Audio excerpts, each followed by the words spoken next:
అది విని అదిమిన షోకులో ఉరి విడిచిన నెమలికి సవతిగా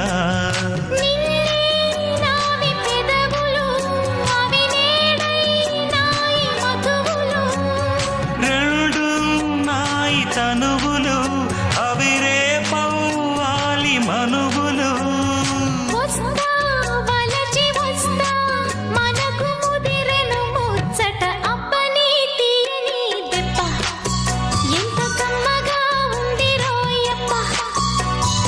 అమ్మ నేనున్న నీ బుగ్గ